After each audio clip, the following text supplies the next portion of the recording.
This episode of Nuff Said is brought to you by Tweaked Audio. To get awesome headphones, go to tweakedaudio.com and use the coupon code Southgate to get 30% off, free shipping, and a lifetime warranty. Or you can get there through the link on our website, southgatemediagroup.com. Recording has started.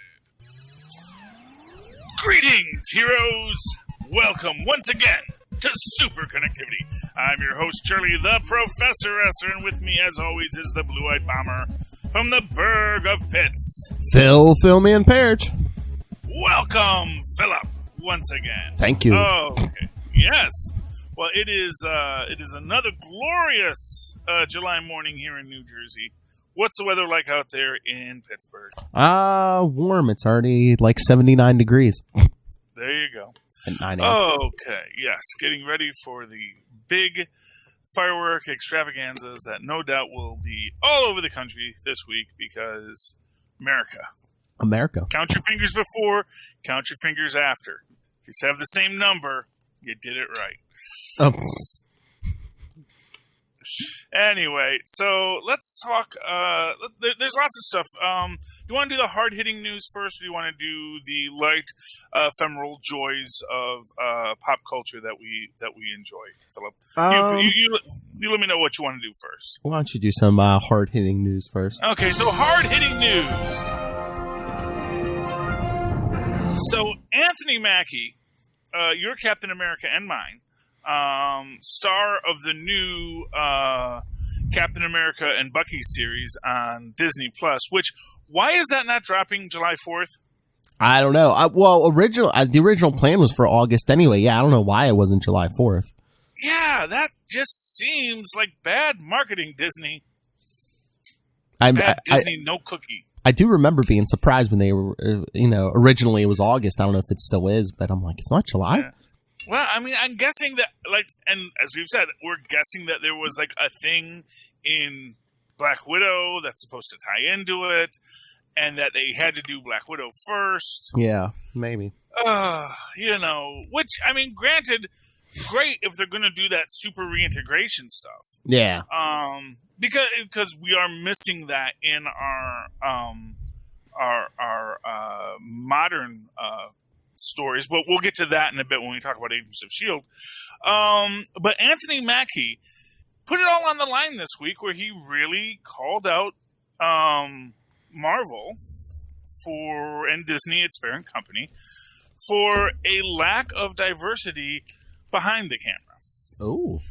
Which is, and it is a fair cop, and really made a big point. It's great to see all those black names and black artists working on Black Panther, but we shouldn't only get to work on the Black Panther films. And this is sort of one of these things I've always said, that, in a just world, no one cares about your statues. That if the world were just and, you had proper representation across the board on films, no one would care that you hired a white guy to direct Black Panther. Yeah. If Carl Reiner was hired or not Carl Reiner, you can't hire him to direct anything anymore, sadly. By the way, yeah, can we just take a moment to say goodbye to Carl Reiner, who was a great genius of comedy and one of the best straight men you could ever ask for, as per Mel Brooks. Who still lives 2,000 years later. Shh. It's 20,000. It's yes. 2020. Shh. I know. Well, he's the 2020-year-old man now. No, but that was their old bit, the 2,000-year-old man, mm-hmm. And it's in its own way, it's kind of sad and beautiful that the 2,000-year-old man should survive. Should have continued on, because he will keep on. That's the hope, anyway. That was the deal, Red. Anyway, nope. So, and for those who don't know, Rob Reiner, if I recall correctly, I believe it was Rob Reiner, directed Mississippi Burning. This is way back in the 80s. And there was a lot of talk at the time of, should white people be telling black stories? And you know what? It's a fair cop. But then again, and this is about temporal dynamics here. There was not a name like Rob Reiner, and if it wasn't Rob Reiner, it was another big name at the time, who could tell the story of Mississippi burning, and that story got to be told. So that was always the trade-off in the past. We're not there anymore. And now you can have a big-budget spectacle like Black Panther, have a black director and a black writer and black costume designers. But the problem is, if that's the only time they get to work, then it's still not a just world. Mm-hmm.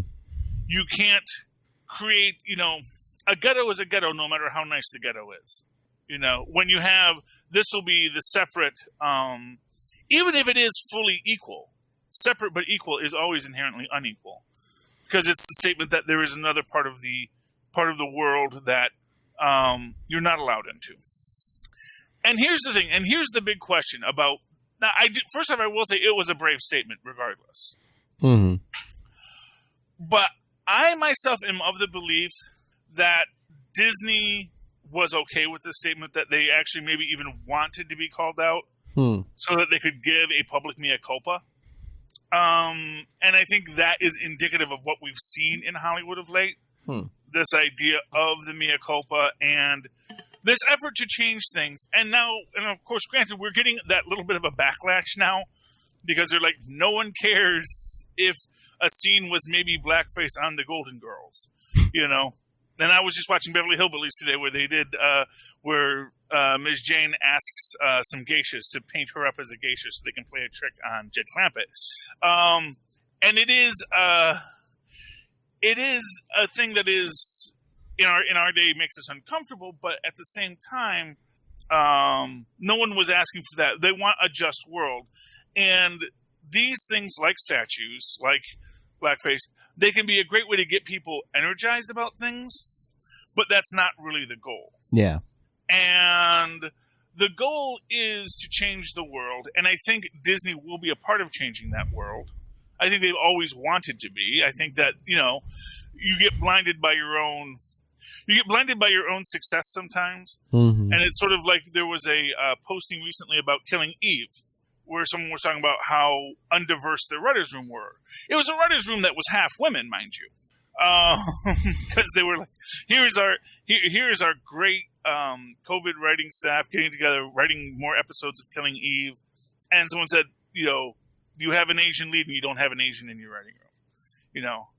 Now, granted, it's a film with 2 female leads and they have 5 female writers, but it goes into this idea that it's so easy to get blinded by your own success. Mm-hmm. To say, we are telling these stories, we are putting these people, we are bringing people in. And, I got a little blowback when I first mentioned this because I said, I do think, the fact that Taika Waititi, or Waititi, I believe it's Waititi, I don't know exactly how he pronounced it, is a person of color and is heading one of the major, really the Marvel trinities. He is in charge of that and pushing it forward, which is an amazing responsibility. And then people say, well, but he is not actually black, so you can't really compare. Just because he's a person of color doesn't mean black. But I do think that it goes beyond just, black and white. Although, again, that gets into that issue of, well, great, so we've got other people of color, but, we need to make sure that it's everybody. And I think that Disney does want to have a world where they are just saying, who's the best director? What's that guy who does the Twilight? I always forget if it's Key or Peele, but give me either Key or Peele and make them do good shows, make them do good movies for us, because he's very good at making movies. And so, and in Marvel itself, that Ta-Nehisi Coates is the writer on Captain America, and writing phenomenal Captain America stories. Mm-hmm. I mean, that's why I think Disney's seeing such success is because, like, they only care about one color. They're like, I don't care who you are. If you can make us green, welcome aboard. Well, yeah, and I do think, but at the same time, they weren't being as proactive about the issue as they could have been. And I think they recognize that. And I think having Anthony Mackie call it out, because even if they went to Anthony, because I think there was this idea that Anthony Mackie had these things. He probably went to Disney and said, I just want you to know I'm going to do this. And I think Disney said, yes, I actually would like you to do that. We would like you to take this action because you're right. It is something we need to be called out on, and we need to make it better. Now, granted, he's the head he's the star, he's the face of Captain America and Bucky. So arguably, he probably has had some influence on that. Although maybe he didn't have as much as he felt he should have, and that's one of the reasons why there is this seeping concern. And so when they announced Captain America and Bucky season 2, I think you'll get that either Key or Peele. I can never remember which one it is. Is it Key or is it Peele? Who? Is it Keegan-Michael Key? Who the Peele does? Is the director does Twilight Zone? Okay, it's Peele. Yeah. Jordan Peele. Okay, that's the problem with comedy duos. I can't. I still don't know which one is Laurel and which one is Hardy. Oh no! So decades from now, people are going to be confusing us. Oh yeah. Well, we're both so good looking. Well, that's why I give the honorific. So, well, no, it's the professor. So the professor or the blue-eyed bomber. That's why you got to give those honorifics so people can identify. Oh yeah, he doesn't have blue eyes. He couldn't have been the blue-eyed bomber of the Burger Pit. So you got to think it all through. But anyway, yeah. So they'll get Jordan Peele in there. They will get more of these, and they'll give them more characters to work with, more characters to do, because they do want to have better stories. Mm-hmm. And when you just have your female director on your female film and your black director on your black film, it can cause a problem. But at the same time, in this day and age, you do need to have your female director on your female film and your black director on your black film. So it's a needle you have to thread, but you have to thread it. And if you want to, as the statement goes, get that camel through that needle to get into heaven as a rich man, you're going to have to work hard at it, and that is the rich man got to get into heaven somehow thing. Now, over on the DC world, you have another prominent African American actor who has taken this moment to kick Joss Whedon. Which, is... And look, I'm not going to say Whedon doesn't have controversies. People have instructed me on all of his controversies. But at the same time, I know he does have defenders. Most of his controversies sound like they might have been personal issues with his wife. The Charisma Carpenter issue, by Charisma Carpenter's own statements, it was a lot more complex than just, he hated me because I got pregnant. Mm-hmm. It was more like, I got pregnant, and it really made his life out very hard, and it caused a lot of tension in the set because, yes, you can shoot around a pregnant character, but it's not easy, especially if you're doing a lot of high kicks. Yeah. Scarlett Johansson can do it, but that's just because she's Scarlett Johansson. And she's making movies, not TV. So there's a lot more budget for digitally removing bellies than there is for digitally removing mustaches, apparently. Ray Fisher, I get where you're coming from, where it's just, he didn't want to say a certain line or he didn't want to do this. It still could have been wrong, but who knows? We weren't there. But I don't know, just the Gal Gadot stuff just seems a little more problematic to me. Well, to me, the Gal Gadot stuff seems like it was actually totally normal. He said, I want to shoot this scene. And she said, I don't want to shoot that scene. And he said, okay, we'll shoot it with a stunt double. And she was like, okay. And the stunt double was like, yes, I get to work. So it's kind of win-win. And that is actually how you do that. You say, I have a scene, I need someone to be naked. Actor says, I don't want to be naked. So that's fine. There's lots of people who do. We just won't shoot their face. So we just need you to have your face in this scene, in this direction. And then we need to cut to the person who does that. And see, that's being a professional, and that's working through it. I honestly think that it was the fact that he realized that he felt he was supposed to have a bigger part in it. But first off, it's a film with, 5 superheroes in it? Maybe, is there 6? Well, they cut Martian Manhunter, so yeah. So they cut it down to 5. So right there, like, if anyone should be complaining, it probably should be Martian Manhunter. It's like, yeah, I know, I didn't even get into it, you have heroes who are like, Wonder Woman's already had her own movie. Batman and Superman were in like a team up movie. Aquaman was going to be the next movie. Yeah. So yeah, of course they're kind of going to push Cyborg a little to the side because his movie wasn't coming for a while, which I don't even think they're going to do now. Well, that's the thing. I think a lot of it is that he's mad that Cyborg got put to the side, and he's going to blame Whedon for that. Yeah. Because at the end of the day, not for nothing, acting like Cyborg isn't shoehorned in to the DCU is, in my opinion, just lying. It's just lying. You want a black member of the team, you get John Stewart. You put in John Stewart, Green Lantern, and you could have even introduced him in the first one, or you even just maybe have him out. Oh yeah, no, I couldn't show. I was keeping the universe safe from some kind of a sun eater. Two galaxies over, dude. It's a big sector. Yeah, it's a big sector. I can't be here for every time Superman decides. And you guys had a Superman. What do you want me there for? That's the thing. I've always felt that whenever people complain about, well, why didn't this superhero show up? Why do you assume that superhero wasn't doing their own thing? It's like when Agents of S.H.I.E.L.D. is dealing with Graviton while Thanos is coming down. It's like, we couldn't go help the Avengers because we had to deal with this problem. And there's another problem every 5 minutes. I mean, the whole cyborg thing, it always seemed to me since, they started that in New 52, at the beginning of New 52, put him in the Justice League, which I have no problem with, but I'm just like, I just think his place seems to be more with his friends in the Teen Titans because there's so much history there.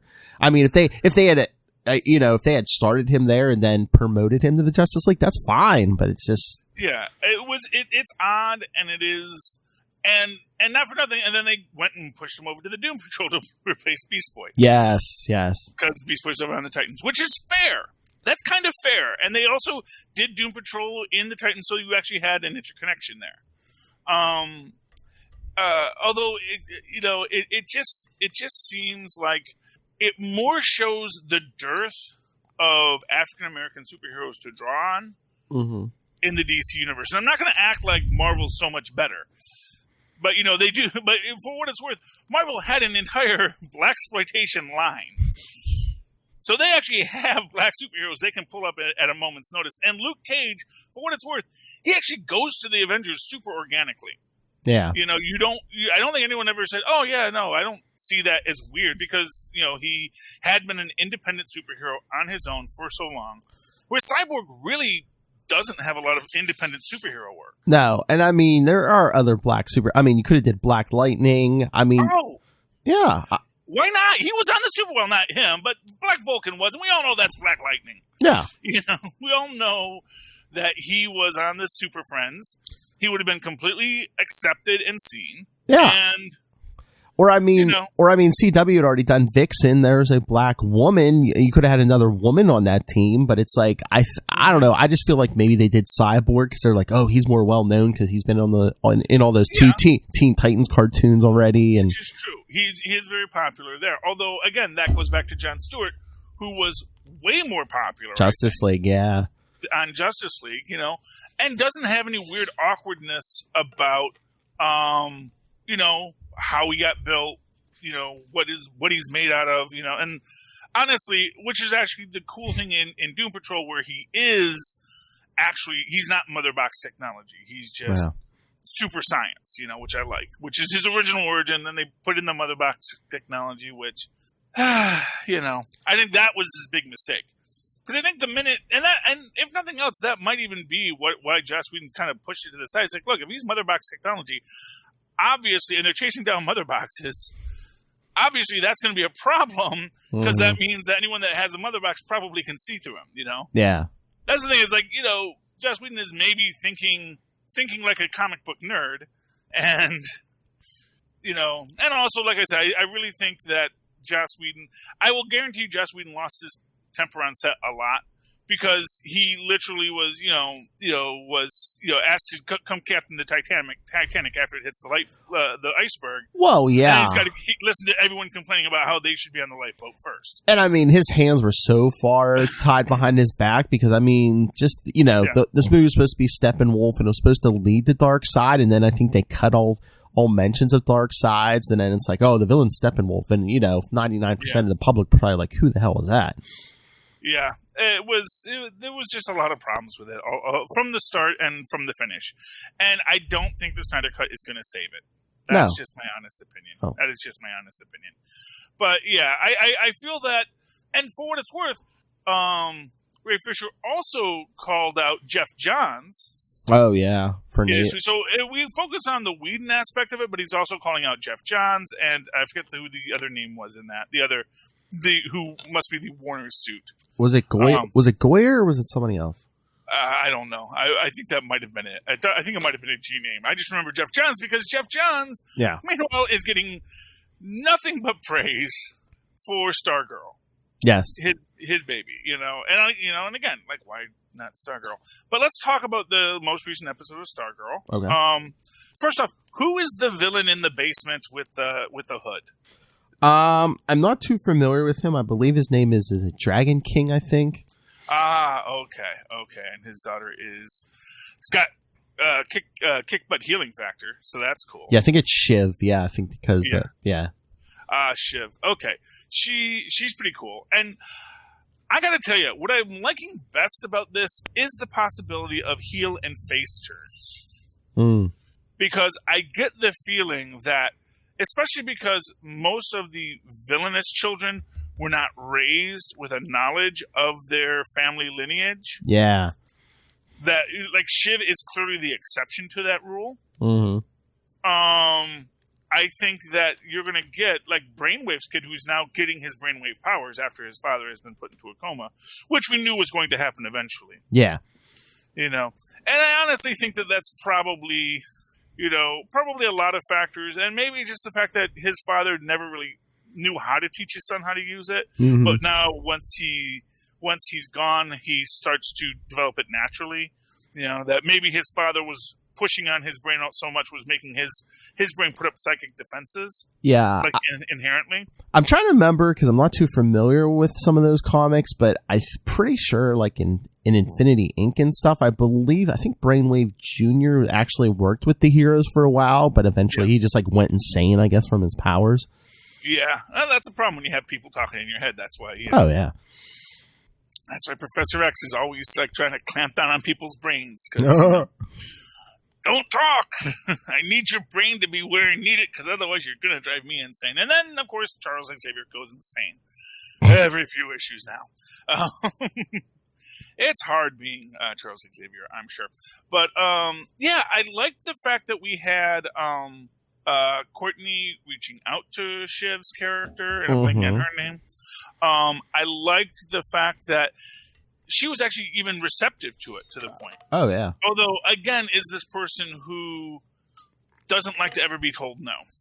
Well, I was going to say, has she ever been told no in her life? Yes. Well, only by her father, apparently. Although, then it's always like a soft no, I was going to say, and it seems like he's not around half the time anyway. It's basically just do what you want, to stay out of my way. Yeah, because I don't think we've even seen him outside of the basement. Maybe we have. We just didn't know who he was. Oh, yeah, true. A big reveal on this is apparently the janitor is maybe, I'm guessing, Shining Knight. I think so, because it wasn't his name like Sir Justin or something, because like even his uniform said Justin on the name patch. I think there's something like that, and that's cool. Now the question is, does he remember that? Was he made to forget? Oh, maybe. And and so it's like it's returning to him slowly, because he does his whole line at the end where he's all forsoothing at I forget who he's forsoothing at, but I think it was Courtney. But and that is an interesting thing. The other thing that I'm really interested in is heel turns by the Justice Society members. Yes. Most notably, I'm wondering if they're going to have Dr. Midnight do a heel turn. Oh. Because people are treating her awfully. Mm-hmm. Throughout the episode, they're treating her awfully. They've always treated her awfully. And again, she really calls out Courtney in this. Because when she goes and beats up all the dummies, which is like, great, you destroyed all the dummies. This is supposed to be our practice session, and you're just too hyped up on power. You just want to fight, which also raises that question: is could Courtney do a heel turn? Really, I think any one of these characters could at any time do a heel turn that we're seeing in the hero group. I mean, when you think about it, so many of these people are these awkward people who have had hard lives, which is how you define a supervillain, Mm-hmm. And likewise with the villainous children, they are people who come from some kind of privilege, and yes, that could make them villains. It could also make them far more empathetic and far more interested in being villainous because they know of other ways. You know, they're the kind of guys who would say, "Why don't I just sell my invention?" rather than try to rob a bank with it, you know? I just see the rest of the team maybe be like moving away from Courtney for a while, but then they all have to come together towards the end. But I mean, speaking of Dr. Midnight, I just love the scene with, you know, she's in the bathroom, then the parents are like, "Oh, you didn't pack our lunches today." And she's like, "Oh no, I'm too busy. Bye." You know, because they, you know, the whole rest of the season, they're like, "Oh, you need to get some friends, you know, quit hanging on to us so much." And it's just like, "Oh no, I was busy. Bye." Yes, which is interesting, and also creates this interest, because that's actually the first time her parents reached out to her, because she's always been so clingy to them before that. Yeah, and it makes me wonder if she's going to have some kind of a story too, where she actually does have a super secret power that beyond just the Captain Midnight goggles that is going to be revealed. So yeah, I mean, I'm intrigued by the whole concept. I'm intrigued by everything they're doing. I think that it is a strong and powerful show in the way it does things. I do know I am not, you know, the middle-aged white male is not their demographic. This is clearly written for a much younger audience, which I can appreciate and I can like, just like I like Teen Titans Go. I'm not the target demographic of Teen Titans Go, but I do love it. And I can love this too. And it is very enjoyable. But yeah, sometimes I feel like, especially Courtney, it's so bubbly. I'm sure if Lilith was here, she's going to say, "Yeah, that's the demographic," and I can get that that's the demographic. But yeah, it's interesting to me. I like this series. I'd like to see more with Stripey, and I would like to see Courtney have a little more maturity. Yeah. Because right now, that's my point. Is like it seems like Courtney has the least maturity of any of the Justice. It's sort of like this weird thing where the first we think, "Oh, she's the leader," and then we're like, "Oh no, you're bad at your job. You're not being a leader. You're not reaching out to people. You're not building these relationships the way you should." Well, that might be on purpose because one, that might be, you know, Courtney's journey to like find this maturity as she goes along. But two, maybe that's, you know, maybe by the end of this season or something, maybe they're going to be like, "Well, why are you our leader just because you were here first?" Maybe they make Beth the leader. Yeah, maybe. Or our man. Yeah. Or anyone. Oh, and that was the other thing I really want to call out in this. Because I think this is speaking of heel and face turns, the most important possible face turn in this is Grundy.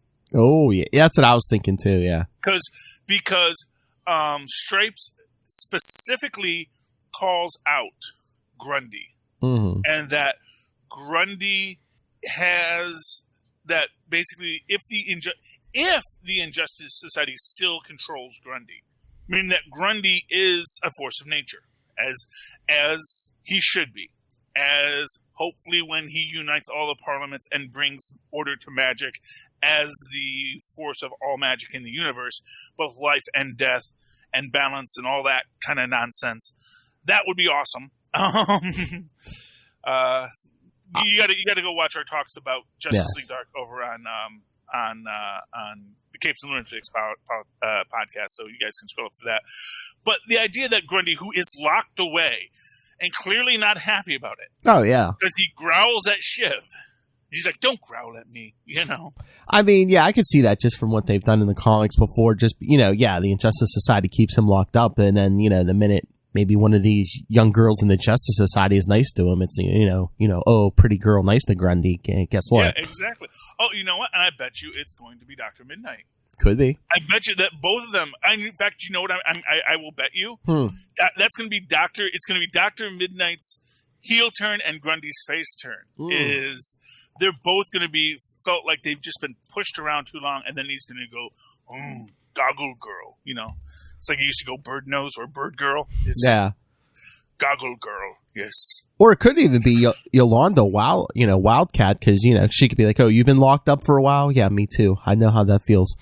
Because her parents have grounded her for a while. Yeah. Not the same. Yeah. But yeah, no. Yeah, I'm sorry. When you used to be class president and, you know, honestly, to me, the whole I showed my boob and that to me is like, as a middle-aged guy, I'm like, really? Would people be that upset about it? Now, granted, you know, well, technically I'm from an immigrant family, but I feel it's very hard. I always have a hard time identifying with parents that are like just kind of mean to their kids. I just took it as like, are they like super Catholic or something, and they're just Well, but then again, it's sort of. I know. It's like it's hypocritical. I know. I agree. Yeah, but it's like, oh, my kid is gay. I have no child anymore. It's like, no, you still have a child. You should deal with this, And it's frustrating to me, just the idea that they're going to disown her just because of this. It's drama for the sake of drama. Yeah. Yeah, and it just that bothers me in its own way. Yeah. But then again, it's written for teen girls who are going to be like, yeah, my parents are just that awful. They don't let me do anything. I totally see that. I guess, and I know you want to punish your child, but don't you think she's getting punished enough at school? Not for nothing, and that's the thing I'm getting at. So yeah, but no, I would love to see Grundy, and honestly, I really love Dr. Midnight's character. That's Beth, correct? Yes, yeah. I love Beth. Yes, she is my favorite character because, as an awkward nerd myself, who dreamed of being a superhero, it's like, yes, and no one takes her seriously, which really bugs me. Yeah, and I really wanted to see her fight because I really wanted to see how the goggles could be used, this super knowledge ability, and just say, oh, well, I saw where it was going to go. I knew it was going to do this, this, this, and this. And so I did this, this, this, and this, sort of like the Amadeus Cho factor, that kind of thing is really cool. And I would love to see stuff like that with that character, but we haven't gotten there yet. And right now we had to tell Chloe's story.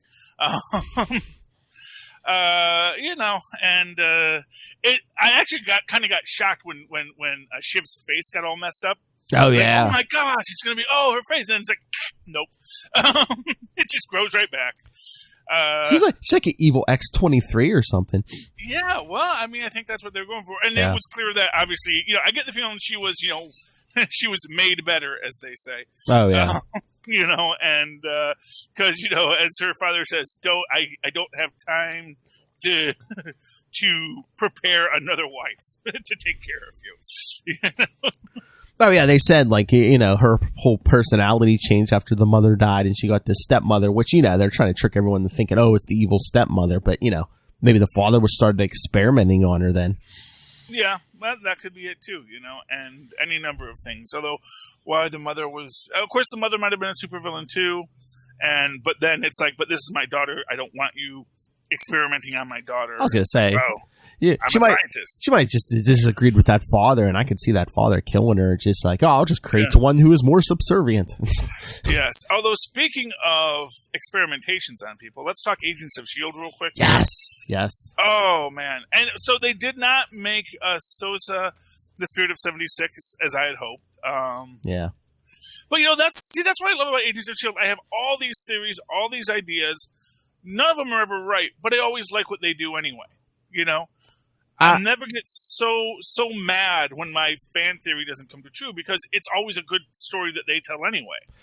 I mean, he's not going to be the Spirit of 76, but what if next episode we find out that Mac became something, because he does take off at the end of the episode and I guess meets up with them in the 80s then?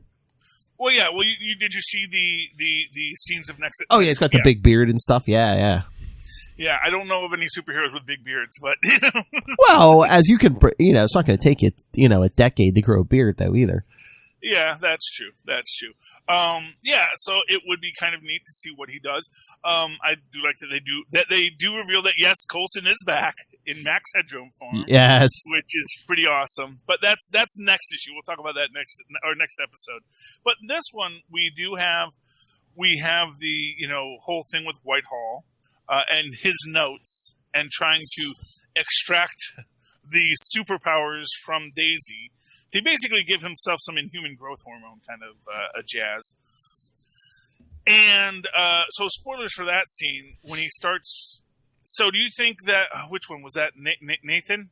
Yeah, Nathan Malik. The son? Yeah, the son.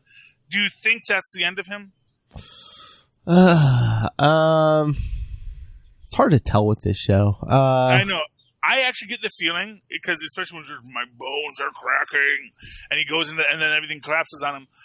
I think he's going to come back as Vibro. Oh, maybe, yeah.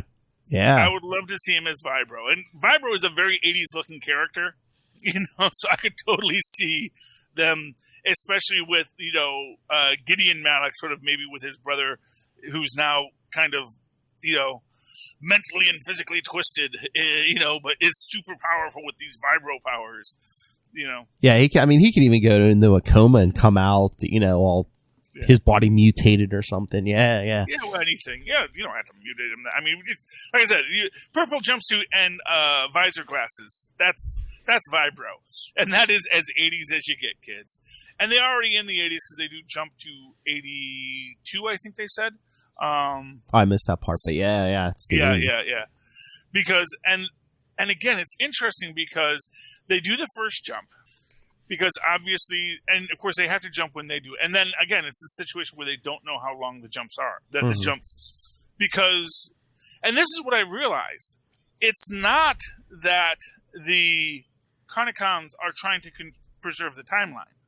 The Chronicons are trying to create a timeline, so that they can take over the world. So they are now, as of now, our agents are in a completely different universe. And they're not going to be able to get back to their universe, and that's going to be the big revelation at the end. Or maybe they're going to find how they can get back to their universe with the Time Variance Authority. So, that's going to be the end. The end of it is you're going to have Fitz and Simmons reunited at the end in the Time Variance Authority, and it is going to be this universe. The minute they went back, it was a different universe. Yeah. The minute they went back, it was, but that's okay because we can return people to the main line. He would say, we had to do that with Steve Rogers once. And what did you think of Simmons, with the thing in her neck, I'm starting to remember things I'm not supposed to remember. I can't remember stuff I'm supposed to remember. I know. That was awesome. And again, one of these things where I had a theory. I said, she's clearly an LMD. She's clearly a Chronicom-based LMD2.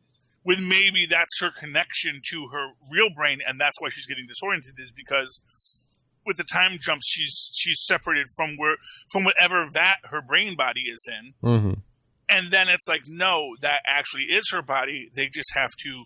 She has a device in there that keeps her mind working.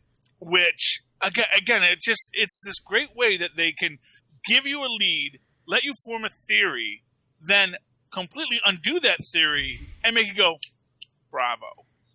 And that is what makes Marvel films good, is no matter what you think about them, you don't walk away. It's not like Star Wars films, where no matter what they do, everyone hates it, because that's not what I think they should have done, And I think what Marvel does is they're smart enough to say, we're not going to get what people want.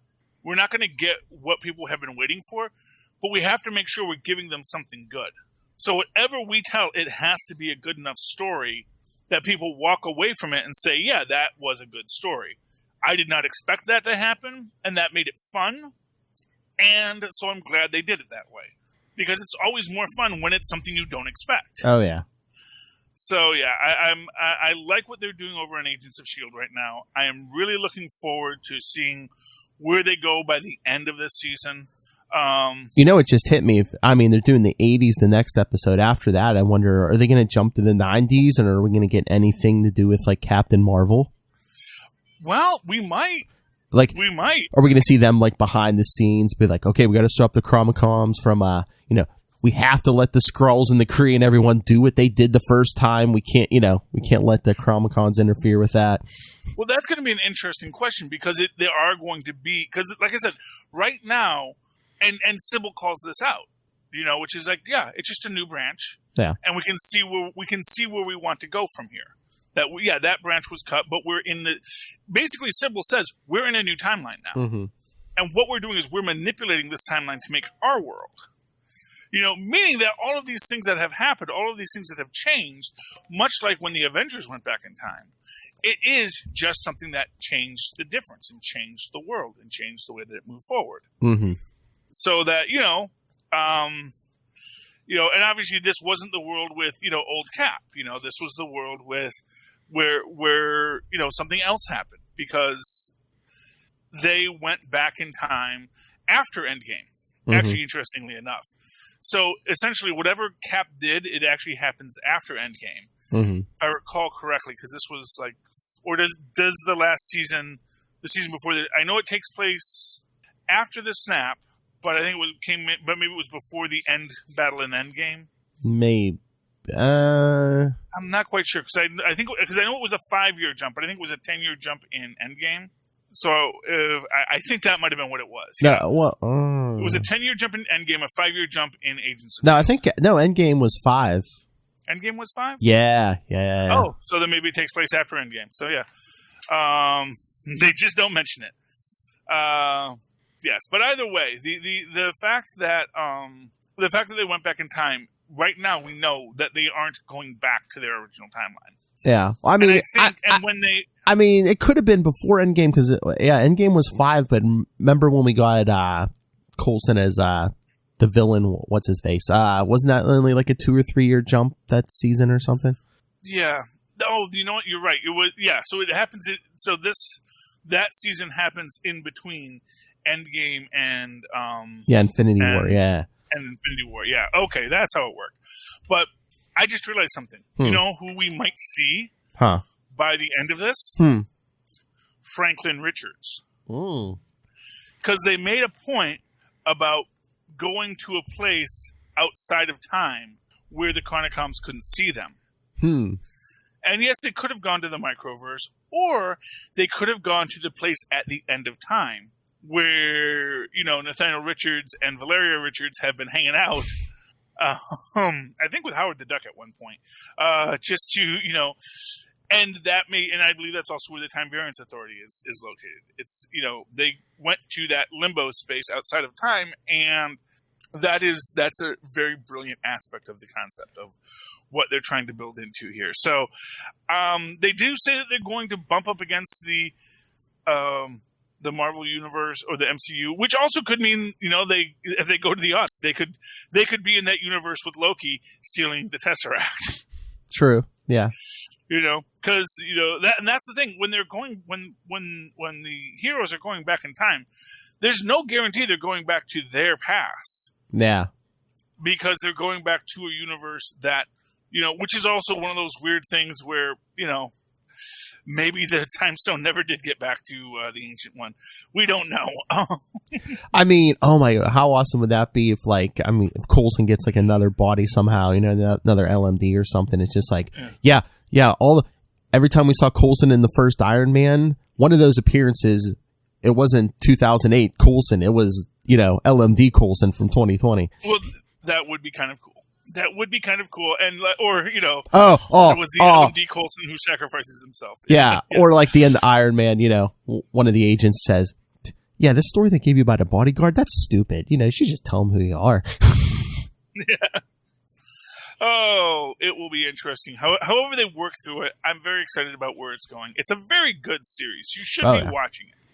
Everyone should be watching it. It is, and it really lets you enjoy this aspect, this world of the Marvel Cinematic Universe without actually having to worry about the fact that Marvel Cinematic Universe is its own thing, and it's also part of this. And I wonder if we might get I think Daredevil is available to them now, so I do wonder if maybe we'll get a Daredevil reference at some point. Ooh. Or that would be cool. There's lots of things that would be cool in this, and they have the rights to do it now. So I want to see where they're going to go next. There's so much good that's going on in it. Who knows, maybe they're going to run across a Thanos. They could run across, they could run across Ego. Oh, wow. 80s. Oh, actually, I think Chris Pratt sometime in the 80s was born, so, yeah. There's lots of things they could do to bump up against the Marvel Cinematic Universe, yeah. They could meet T'Challa's father. Ooh, yeah. You could get out the old space-time toads. Oh, yes, time travel, yes. I'm familiar. Also, I'm very curious to see what happens in the next episode because obviously General Stoner knows about them. Yes. Knows Mac. So that, if nothing else, that explains why they're at the lighthouse, why it was shut down, because clearly they're running their little shadow operation under Stoner's guidance, you know. They jumped to 82. They were able to confirm that Stoner is Stoner, you know, has not been replaced by an LMD, etc. And, you know, maybe even they are working with them to try and deal with the Hydra problem. Because, let's face it, Stoner now knows about the infiltrations and such, so he's probably going to be a lot more observant about these things. Yes. You know, I'm also hoping we get Sousa's leg in the next one. Yes, yes. Because we didn't really have time to get him a leg in the last one, but by the next one, I think we'll have that time to have him outfitted with a new leg. So he's going to have his robot leg. He's going to be awesome. Although one thing I will say about this episode, he moves around really good without his cane for having one bum leg. You know, a little bit of a suspension of disbelief on that. Although we don't know how much of his leg he really has. You know, and he's still. But I watching a lot of the old Peggy Carters, that leg was a lot more of a problem in those episodes than it was in this. So yeah. Though this does take 10 years after, so maybe he's just gotten really used to it by then. So anyway, Philip, I think that's all I got to talk about. Is there anything you want to hit on this year, this month, this show? No, I think we're good. Yes. Tune in shortly for the Capes and Lunatics All Thor special. Happy Thursday if you watch this on a Thursday. And in the meantime, you know, you are probably listening to this right now, and you may be saying, you know, my audio is not what I would like it to be, and that's probably because you're not listening to it on Tweaked Audio headsets.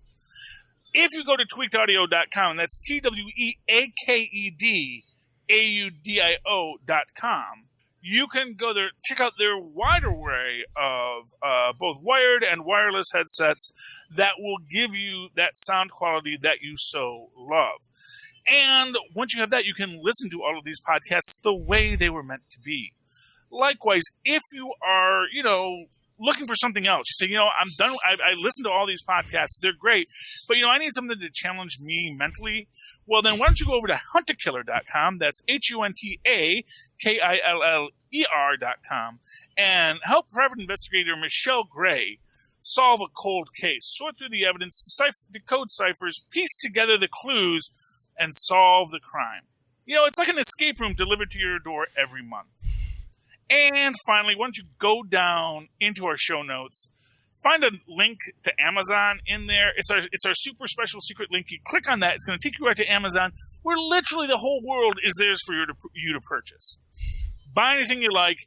We don't care what it is. You can buy other podcasts for all we care. You can even subscribe to things, because I've noticed that my CBS All Access actually goes through Amazon, because I first purchased it through my Amazon Kindle, my Amazon Fire. So buy some stuff there.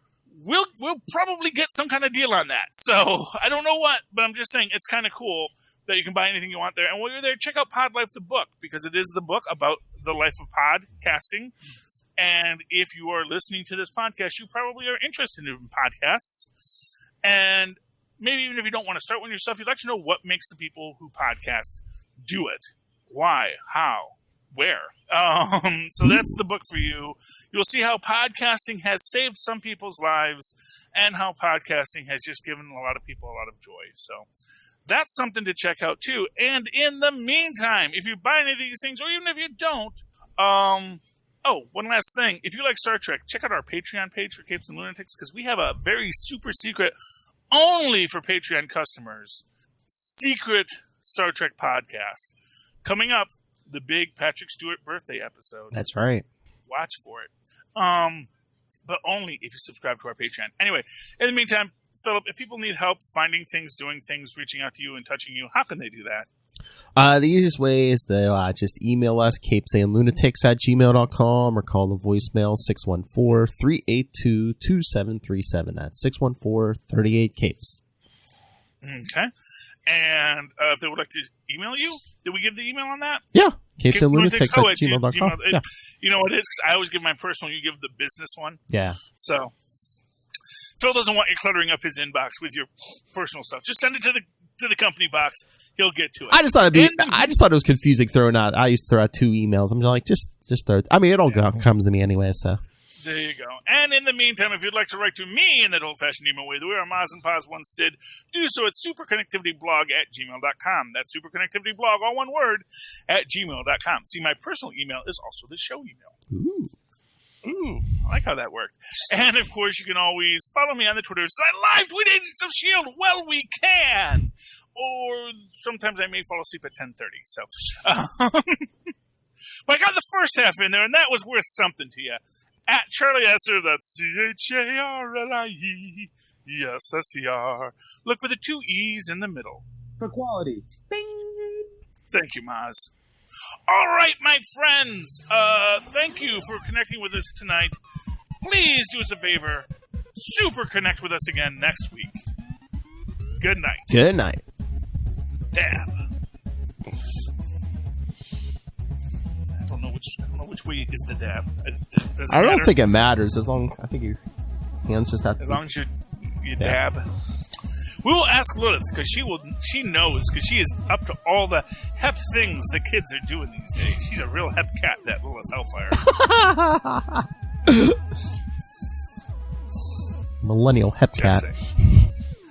She is, man. That's why we love her.